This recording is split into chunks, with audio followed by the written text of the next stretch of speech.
Decide कर लेते हैं कि हमें एसी लेना है। उसके बाद हमारे माइंड में बहुत सारे डाउट, बहुत सारे सवाल आते हैं कि कौन सा एसी लेना चाहिए, कौन सा सही रहेगा, विंडो एसी लेना चाहिए, स्प्लिट एसी लेना चाहिए, कौन से रेटिंग का एसी लेना चाहिए, 3 स्टार 5 स्टार वगैरह वगैरह। तो आज हम इस वीडियो में जानेंगे कि कौन सा एसी हमारे लिए बेस्ट रहेगा।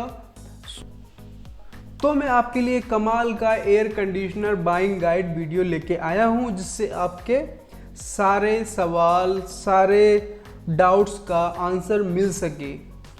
तो आगे बढ़ने से पहले अगर आप इस चैनल पे पहली बार आ रहे हैं तो please subscribe the channel and hit the bell icon so that आपको सारी नोटिफिकेशन सबसे पहले मिल सके जब भी कोई वीडियो अपलोड हो।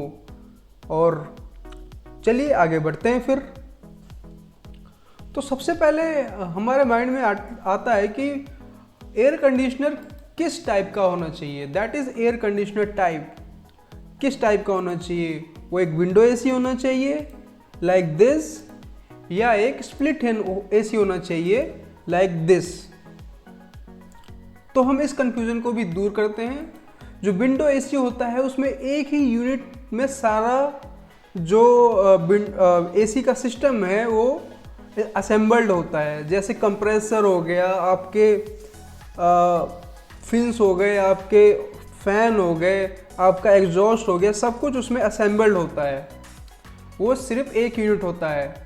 पैसे के मामले में ये स्प्लिट एसी से बहुत ही सस्ता आता है और स्पेस भी बहुत कम लेता है। और लेकिन इसमें एक बात है, ये नॉइज़ बहुत ज़्यादा करता है क्योंकि इसमें कंप्रेसर इनबिल्ड होता है। तो ऑब्वियस सी बात है, अगर कंप्रेसर चलेगा तो नॉइज़ होगा, क्योंकि उसी में नॉइज़ होती है और किसी में नहीं होती। फैन में थोड़ी बहुत होती है, वो भी नेग्लिजिबल होती है। कूलिंग की बात कर लेते हैं। कूलिंग उतनी नहीं करेगा जितनी आपका स्प्लिट एसी करता है। कूलिंग भी इसमें कम होगी कंपैरेटिवली। इंस्टॉलेशन वर्क में बहुत सारा झंझट होता है इसमें विंडो एसी में, क्योंकि प्रॉपर उसी के मेज़र का एक विंडो कट होता है, फिर उसमें फिट होती है एसी। तो इंस्टॉलेशन वर्क भी इसमें ज़्यादा होता है। वहीं दूसरी तरफ स्प्लिट एसी, इसमें 2 यूनिट होते हैं। एक तो इंडोर यूनिट होता है, एक आउटडोर यूनिट होता है। आउटडोर यूनिट में कंप्रेसर लगा होता है। इंडोर और आउटडोर को हम पाइप के थ्रू कनेक्ट करते हैं। अगर पैसे की बात करें कंपैरेटिवली, ये इसमें पैसा ज़्यादा लगता है आपका। इसमें आपको ज़्यादा इन्वेस्ट करना पड़ेगा as compare to window AC. Window AC normally आपको 20,000 से 25-30,000 तक आ जाएंगे। और स्प्लिट एसी आपको स्टार्टिंग, अच्छी कंपनी की स्टार्टिंग होगी 35,000 से। इसमें मनी इन्वेस्टमेंट ज़्यादा होती है और नॉइज़। लेकिन एक फ़ायदा और बहुत ज़्यादा अच्छा फ़ायदा है, अगर आपको नॉइज़ नहीं चाहिए। नॉइज़ में बिल्कुल ना के बराबर होता है। मेरे पास एक सैमसंग का ट्रिपल इन्वर्टर एसी है, उसमें नॉइज़ बिल्कुल ज़ीरो लेवल पे होता है। बिल्कुल होता ही नहीं, आपको पता ही नहीं चलेगा एसी चल भी रहा है। कूलिंग के मामले में भी एक ज़बरदस्त होता है। स्प्लिट एसी कूलिंग के मामले में बहुत ही अच्छा होता है। कूलिंग बहुत ज़्यादा अच्छी करेगा ये। कूलिंग के मामले में ये बाजी मार लेता है विंडो एसी से। इंस्टॉलेशन वर्क कुछ भी नहीं होता। आपको सिर्फ एक होल करवाना होता है वॉल में, उससे पाइपिंग होती है, फिर जाके आउटडोर यूनिट से कनेक्ट हो जाता है इंडोर। उसके बाद आप रन कर सकते हैं एसी। That's it. बहुत ही ज़्यादा आसान है इंस्टॉलेशन स्प्लिट एसी की। अगली बात जो आपको ध्यान में रखनी चाहिए वो है किस टाइप का कंडेंसर यूज़ हो रहा है, कौन सा मटेरियल यूज़ हो रहा है आपके कंडेंसर में। एक होता है कॉपर कंडेंसर, कुछ इस तरह से दिखता है। एक होता है एल्यूमिनियम कंडेंसर, कुछ इस तरह से दिखता है। कॉपर कंडेंसर मेनली प्रिफर किया जाता है एल्यूमिनियम से, क्योंकि कॉपर जो है उसका हीट ट्रांसफ़र कोफिशिएंट ज़्यादा होता है, तो आपको ये बेटर कूलिंग देगा। एल्यूमिनियम कंडेंसर भी बुरा नहीं कह सकते हम इसको, लेकिन कंपैरेटिवली लेस कूलिंग करता है ये। और रिपेयरिंग की बात सोचें, अगर हम लॉन्ग टर्म की बात सोचें तो कॉपर कंडेंसर ही मैं रिकमेंड करूँगा, क्योंकि कॉपर कंडेंसर की रिपेयरिंग आसान होती है as compare to aluminium. Aluminium में कोई चीज़ अगर आपकी कॉइल में ख़राब हो गई तो जल्दी से रिपेयर नहीं हो सकती या आपको पूरा रिप्लेस करवाना होगा।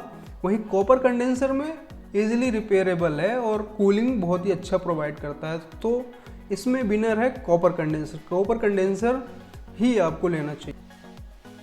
हमने ये देख लिया कि किस टाइप का एसी चाहिए, हमने ये देख लिया कि किस टाइप का कंडेंसर चाहिए। हम इसके बाद देखते हैं कि एसी में कौन कौन सी टेक्नोलॉजी आती है और कौन सी हमें प्रेफर करनी होती है एसी खरीदते समय। एसी टेक्नोलॉजी के बारे में हम बात कर लेते हैं। एक होता है इन्वर्टर एसी, एक होता है नॉन इन्वर्टर एसी। जो इन्वर्टर एसी होता है उसका कंप्रेसर, उसमें एक कंप्रेसर मोटर लगी होती है, वो एक वेरिएबल स्पीड पे काम कर सकता है। मैं अगर बात करूं 10 या 20 साल पहले की एसीओ में, उसमें मोटर लगा ही नहीं होता था, उसमें एक पिस्टन लगी होती थी, उससे बहुत ही ज़्यादा साउंड होती थी और वो वेरिएबल स्पीड पे बिल्कुल भी नहीं चलता था। वो थे नॉन इन्वर्टर एसीज। तो इसमें क्या होता है, जो कंप्रेसर मोटर है वो अपनी वेरिएबल स्पीड पे काम कर सकता है। इससे फ़ायदा ये होता है कि जब आपका एसी एक डिज़ायर टेम्परेचर पे रीच कर लेगा, डिज़ायर टेम्परेचर को मेंटेन कर लेगा, तो उसके बाद वो कंप्रेसर बंद नहीं हो, रेगुलर एंड वेरिएबल स्पीड पे वर्क करके दिखाएगा, जिससे आपका कंप्रेसर बंद नहीं होगा, न दोबारा चालू होगा, बंद चालू बंद चालू बंद नहीं होगा, जिससे इलेक्ट्रिसिटी ज़्यादा कंज्यूम नहीं करेगा। अब हम देखने के बाद इन्वर्टर में भी अलग अलग टेक्नोलॉजीज आती हैं। एक सिंपल इन्वर्टर होता है जिसमें एक ही मोटर लगा होता है, एक ही रोटरी मोटर लगा होता है। एक होता है डुअल इन्वर्टर, इसमें 2 मोटर लगे होते हैं। एक होता है ट्रिपल इन्वर्टर, इसमें 3 मोटर तो नहीं लगे होते, लगे तो 2 ही होते हैं, बट इसमें 8 पोल मोटर्स लगे होते हैं, जो कि बहुत ही एफिशिएंट माना जाता है in electricity consumption. Simple inverter सबसे कम बचत करेगा बिजली की, एंड ट्रिपल इन्वर्टर सबसे ज़्यादा बचत करेगा बिजली की। तभी बचत करेगा अगर आप एसी को 12 से 15 घंटे चला रहे हैं। ऐसा नहीं है कि आप 1 घंटे चलाएं 2 घंटे बंद करें, 1 घंटे चलाएं 2 घंटे बंद करें, क्योंकि इन्वर्टर एसी को दोबारा ऑन करने में दोबारा कंजप्शन होगी। सो अगर आपको एसी लंबे टाइम तक चलानी है, जैसे 12 घंटे 15 घंटे, तो आप प्रेफर करिए इन्वर्टर एसी। अदरवाइज़ आपके लिए नॉन इन्वर्टर एसी बहुत ही अच्छा है, क्योंकि अगर आप इन्वर्टर एसी को 10 से 12 घंटे अगर 15 घंटे नहीं चलाएंगे तो सफिशिएंट टाइम नहीं मिलेगा, वो वेरिएबल स्पीड पे नहीं चल पाएगा आपका कंप्रेसर और वो कंजप्शन ज़्यादा करेगा। नॉन इन्वर्टर एसीज जो होती हैं उनमें कंप्रेसर मोटर जो है चलता रहेगा जब तक आपकी डिज़ायर्ड टेम्परेचर रीच ना हो जाए। रीच हो जाएगा फिर वो बंद हो जाएगा, वो वेरिएबल स्पीड पे नहीं चलेगा मोटर, वो बंद हो जाएगा उस टाइम पे। फिर जब टेम्परेचर ड्रॉप डाउन होगा फिर वो दोबारा स्टार्ट हो जाएगा अपने टेम्परेचर को मेंटेन करने के लिए। तो इसमें ऑन ऑफ चलता रहता है, इसलिए नॉन इन्वर्टर एसीज ज़्यादा कंजप्शन करते हैं इलेक्ट्रिसिटी की। अगर आपको एसी 5 से 6 घंटे चलानी है तो नॉन इन्वर्टर एसी आपके लिए बेस्ट रहेगा, आपके लिए बिल्कुल ही बेस्ट रहेगा। क्योंकि और अगर आपको एकदम इंस्टेंट कूलिंग चाहिए तो ये नॉन इन्वर्टर एसी बेस्ट रहेगा, क्योंकि ये जब आप ऑन करेंगे तो ये डिजायर्ड टेम्परेचर पहुंचने के लिए मैक्सिमम स्पीड पे चलता है, अपनी पूरी ताकत लगा देगा उसको टेम्परेचर को वहाँ तक पहुँचाने में, जल्दी से जल्दी आपके रूम को ठंडा कर देगा, लेकिन ठंडा होते ही एकदम बंद हो जाएगा। हमारे माइंड में अब ये डाउट होता है कि हम कौन से रेटिंग का एसी लें। तो इस कैटेगरी को हम डिफाइन करते हैं कि on the basis of power consumption. So 1 star का एसी लें, 2 स्टार का एसी लें, 3 स्टार का एसी लें, 4 स्टार का एसी लें, 5 स्टार का एसी लें। ये जैसे जैसे रेटिंग बढ़ती है पावर कंजप्शन घटती है। तो मान लो अगर आपने एसी लिया है वो 1 स्टार का है तो इसमें सबसे ज़्यादा पावर कंजप्शन होगी। अगर एक एसी आपने लिया है 5 स्टार तो उसमें सबसे कम पावर कंजप्शन होती है। तो चलिए अब हम देख लेते हैं कि एनुअली कितना कंजप्शन होगा पर्टिकुलर रेटिंग में। 1 स्टार कितना कंजप्ट करेगा, 2 स्टार एंड सो ऑन। जो नॉन इन्वर्टर एसी हैं वो 1 स्टार, 2 स्टार, 3 स्टार तक आते हैं, और इन्वर्टर एसीज जो होते हैं वो 3 स्टार से शुरू होते हैं, 5 स्टार तक आते हैं। तो अगर हमारा एसी नॉन इन्वर्टर है और वो 1 स्टार है और 0.75 टन है, जो 2 टन तक जाता है, तो इसमें 6 to 7 यूनिट कंजप्शन होगी 1600 घंटे में। और अगर 1 टन है तो 843 यूनिट कंजप्ट होगी 1600 घंटे में। ऐसे ही 1 to 4 इसमें होगी 1.5 टन में, और 2 टन में 1648 होगी। अगर हम 2 स्टार एसीज की बात करें तो इसमें 596, 800, 1148, 1184, 1626 कंजप्शन होगी।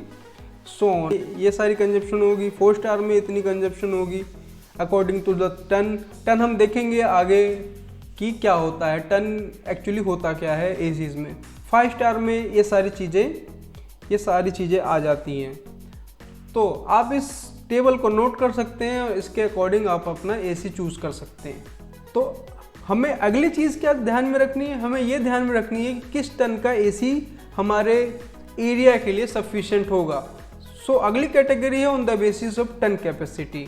ये डेफिनेशन आप नोट कर सकते हैं कि 1 ton is equal to the amount of heat required to melt 1 ton of ice in a 24 hours. मतलब ये है कि अगर आपके रूम में वो 1 टन का एसी है तो वो उतनी ही कूलिंग प्रोवाइड करेगा जितना 1 टन आइस मेल्ट होके 24 घंटे में आपको कूलिंग प्रोवाइड कर सकती हैं। सो अब टन तो हमने जान लिया टन क्या होता है, लेकिन अब सवाल ये उठता है कि हमारे रूम के लिए, हमारे एरिया के लिए कौन से टन का एसी सफिशिएंट होगा, कौन से टन का एसी हमारे लिए बेनिफिशियल होगा।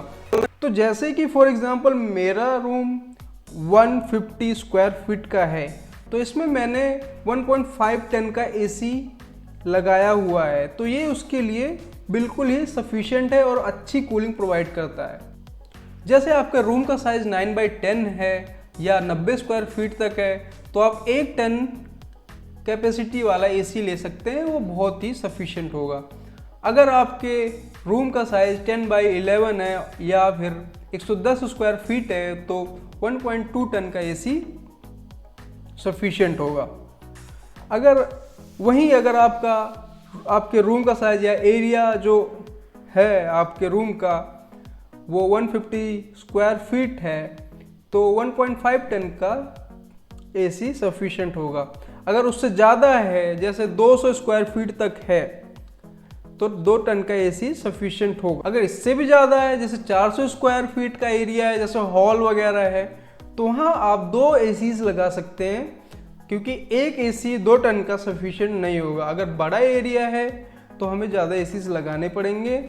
सो मैंने ये सारी चीज़ें बताई, इससे आपको डिसाइड करने में मदद मिलेगी कि कौन सा एसी लें, कौन से टन का एसी लें, कौन से रेटिंग का एसी लें। आई होप आपको ये वीडियो अच्छी लगी होगी, और अच्छी लगी है तो please do subscribe the channel and please hit the bell icon so that you get all the video from Tech Trend. Thank you for watching.